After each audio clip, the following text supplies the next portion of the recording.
আজকের গল্পটা ৪ ভাইকে নিয়ে। ৪ জন কিন্তু ৪ রকম, কিন্তু তাদের মধ্যে যে বন্ধন সেটা ছিল একদম অটুট। এটা শুধু ওদের গল্প না, এটা আসলে একতার গল্প, স্বপ্নের গল্প আর যে কোনো বাধা একসাথে পেরিয়ে যাওয়ার একটা দারুণ কাহিনী। তো একটা পরিবারের আসল শক্তিটা ঠিক কিসে? চলুন এই প্রশ্নটা নিয়ে একটু ভাবা যাক। কারণ আমার মনে হয় এই ৪ ভাইয়ের গল্পটা আমাদের সবাইকে এর একটা গভীর উত্তর খুঁজে পেতে সাহায্য করবে। আচ্ছা, তাহলে গল্পের শুরুতেই পরিচয়টা সেরে ফেলা যাক, তাই না? এই যে ৪ ভাই, প্রিয়াংশু, নীলাংশু, প্রিয়ম আর প্রীতেশ। একদম ছোটবেলা থেকেই ওরা একটা জিনিস খুব ভালো করে শিখেছিল, আর সেটা হলো একতাই বল। দেখুন, ভাই ৪ জন হলেও তাদের স্বভাব কিন্তু ছিল একেবারে ৪ রকম। যেমন ধরুন, বড় ভাই প্রিয়াংশু, সে ছিল একদম দায়িত্বশীল, অনেকটা নেতার মতো। তারপর নীলাংশু, সে ছিল পুরোপুরি একজন শিল্পী মানুষ, খুব সৃজনশীল। প্রিয়ম ছিল চিন্তাশীল, একজন লেখক। আর সবার ছোট যে প্রীতেশ, সে ছিল খেলাধুলা নিয়েই ব্যস্ত, একেবারে প্রাণবন্ত একজন ক্রীড়াবিদ।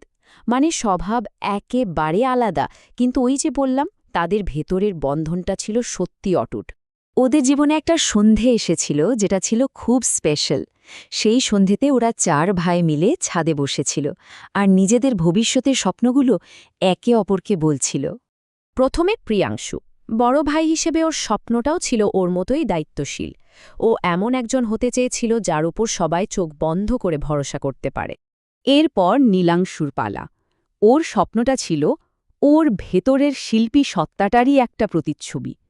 ও চাইতো ওর আঁকা ছবি বা ওর শিল্প দিয়ে মানুষের মনের একেবারে গভীরে পৌঁছতে, তাদের আবেগকে ছুঁয়ে যেতে। আর প্রিয়ম, যে সবসময় চিন্তায় ডুবে থাকত, তার স্বপ্ন ছিল লেখার মাধ্যমে মানুষকে অনুপ্রেরণা দেয়া। সবশেষে সবচেয়ে ছোট ভাইটা প্রীতেশ, ওর স্বপ্নটা ছিল খেলার মাঠকে ঘিরে। তবে শুধু জেতাটাই ওর লক্ষ্য ছিল না। ওর কাছে জয় পরাজয়ের থেকেও বড় ছিল খেলার সম্মান আর নীতিটা বজায় রাখা। তো নিজেদের স্বপ্নগুলো বলার পর ওরা সবাই মিলে একটা প্রতিজ্ঞা করে। কি সেই প্রতিজ্ঞা? যে যাই হই, আমরা একে অপরের পাশে থাকব।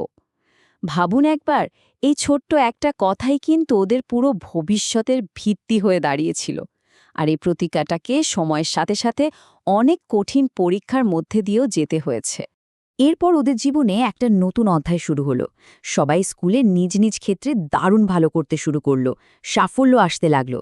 কিন্তু অবাক করার মতো ব্যাপার হলো, এই সাফল্যই কেমন যেন ওদের মধ্যে একটা সূক্ষ্ম দূরত্ব তৈরি করতে শুরু করলো।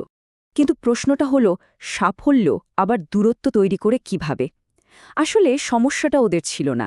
সমস্যাটা শুরু হলো যখন আশেপাশের লোকেরা ওদের মধ্যে তুলনা করতে শুরু করল। এই তুলনাটাই ওদের সবার মনে একটা অস্বস্তি তৈরি করে দিয়েছিল। এই যে দেখুন, ব্যাপারটা ঠিক কীরকম দাঁড়াচ্ছিল।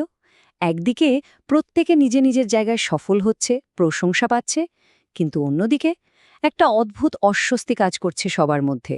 বড় ভাই প্রিয়াংশু ভাবছে ওর পরিশ্রমটা হয়তো কেউ দেখছেই না।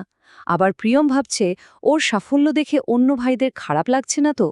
মানে বাইরে থেকে সাফল্য এলেও ভিতরে ভিতরে তুলনাটা ওদের সেই একতাকে একটু একটু করে নষ্ট করে দিচ্ছিল। আর ঠিক যখন ওদের মধ্যে এই সূক্ষ্ম দূরত্বটা বাড়ছিল, তখনই ওদের পরিবারে একটা বড় আর্থিক সংকট নেমে আসে। এই কঠিন সময়টা বলা যেতে পারে ওদের জীবনের মোড় ঘুরিয়ে দেয়, ওদেরকে বাধ্য করে সেই দূরত্বের মুখোমুখি হতে। তাহলে ওরা এই পরিস্থিতিটা সামলালো কিভাবে? দেখুন, প্রত্যেকেই নিজের জায়গা থেকে ঝাঁপিয়ে পড়ল।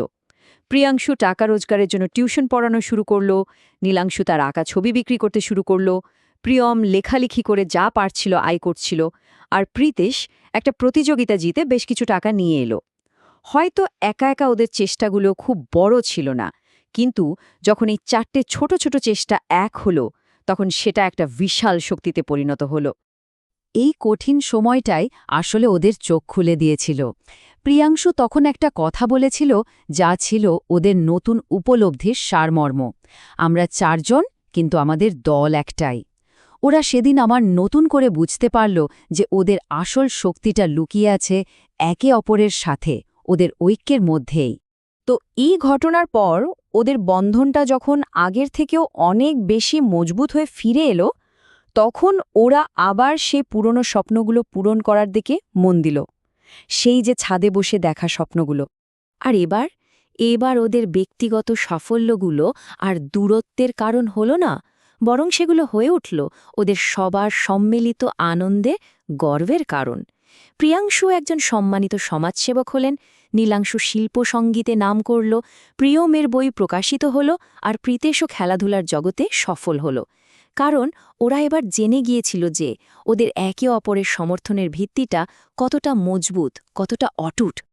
তো চলুন, এই অসাধারণ গল্পটা থেকে আমরা ঠিক কি শিখতে পারি সেই মূল বিষয়গুলো একবার দেখে নেওয়া যাক, যে শিক্ষাগুলো ওদের এই যাত্রাকে এতটা অর্থবহ করে তুলেছে।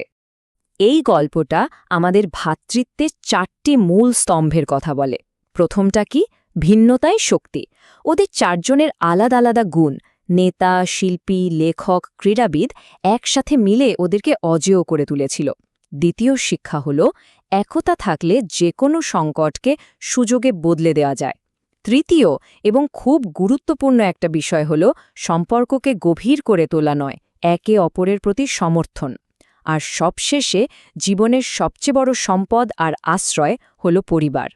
শেষ পর্যন্ত এই গল্পটা আমাদের একটা কথাই খুব সুন্দর করে মনে করিয়ে দেয়, স্বপ্ন হয়তো সবার আলাদা হতে পারে, কিন্তু মনে যদি মিল থাকে, হৃদয়ে যদি একতা থাকে, তাহলে যে কোনো কঠিন পথ অনেক সহজ হয়ে যায়। আর এটাই হলো পরিবার আর ঐক্যের আসল শক্তি।